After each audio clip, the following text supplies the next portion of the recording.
Hey guys, I'm April from Giggle Glitter Graphics, and today I'm going to use my Haunted House Snippets and Clusters kit to create a snippet roll for my Haunted House journal. The first thing I'm going to do is cut out a couple of strips from the kit. I chose a light one and a dark one, not for any particular reason, I just wanted some variety. I'm going to tear the edges so that they're nice and rough, but I'm not going to ink them right now. I'll probably do it later when I go to put them in my journal, but for now I'm going to leave them plain.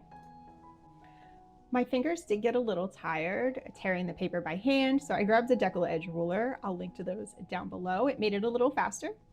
And now I have to decide, do I want them horizontal or vertical? It depends on how I'm going to use them in my journal, how I position them. For this video, I'm going to do them horizontally. I'm just going to use my Beacon Fabri-Tac, glue these two pieces of paper together, and then I'm ready to start.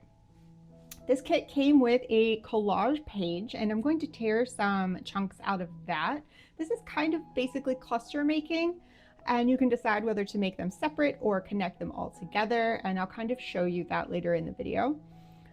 So for now, I'm going to tear pieces out of that collage page, but then I also go to some of the strips and tear pieces out of that. I can print multiple pages of these strips, so I can use them for both little clustery chunks all across the strip, or I can use them as background strips. You could also use something like ribbon or fabric or something like that as a backer for this project.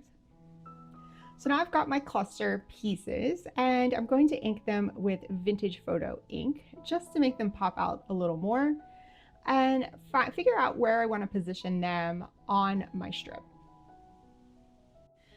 Once I'm happy with the placement, I go ahead and glue those down with my Fabri-Tac again. I like Fabri-Tac because it just dries so very quickly and it's easy to use. You can use any glue that you want. So now I'm going to all my little bits and pieces. This kit comes with 4 sheets of teeny tiny little fussy cuts. I did cut mine out on my Cricut machine. It was so much easier, so I highly recommend doing that. Otherwise, you're going to be fussy cutting for a while, but I do think it's worth it for all these itty bitty little pieces. They make really cute clusters.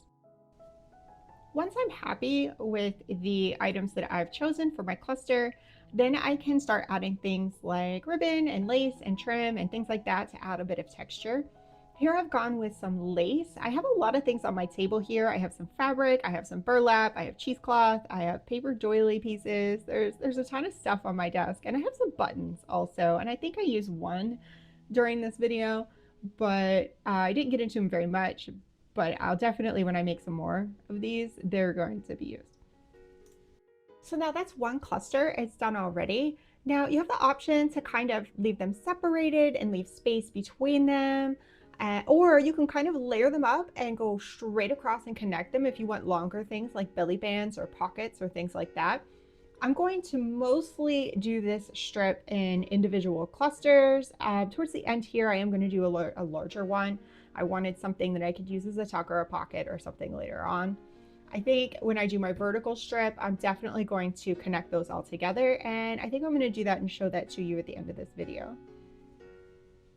So here I'm just tearing more pieces. There's that big piece for the nice big cluster, and I think this will make a really cute belly band in my journal right across the middle of a page. I'm hoping that'll work exactly the way I want. And once I have everything all laid out the way I want, I ink everything up and get it all glued down.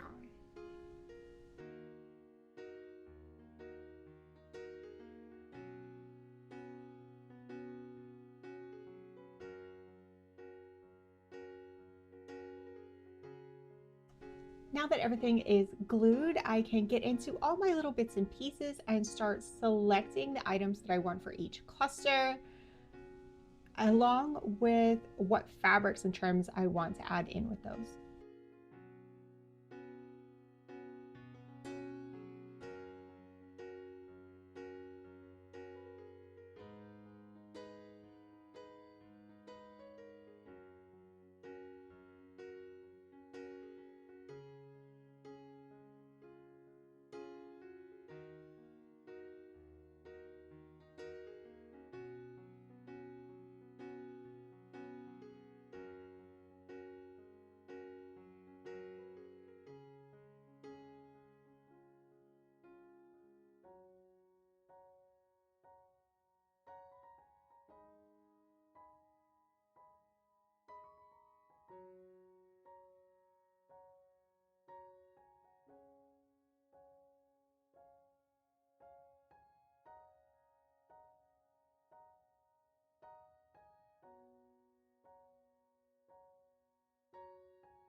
You might have noticed that I'm using pinking shears to cut my fabrics and trims. I like this burlap.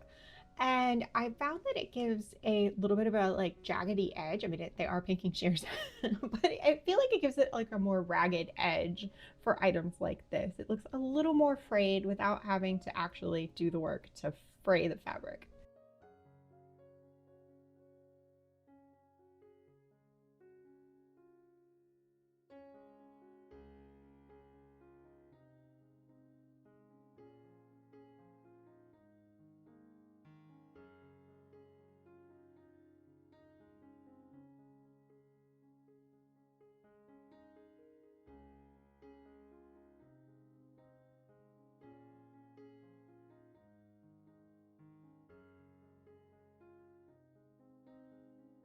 And that's it. So this short strip is done. You can obviously keep adding more and more strips onto the end of this, make it super long, put it on a roll, keep it for later.